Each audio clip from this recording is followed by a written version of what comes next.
Vítajte vo spolok náboženského kurzu. Dneska tu budeme mať veľmi veľa dôležitých vecí okolo Ježišovu Kristusovi. Teraz prečítam niečo, čo je veľmi zaujímavé. Narodilo sa v 19. storočí. A kde mám tú bodku?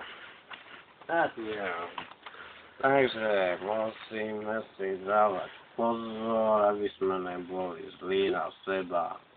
Amen. Amen. Amen. Amen. Ježiš Kristus bol veľmi vzácna osobnosť. Amen. Amen. A všetci amen. Amen.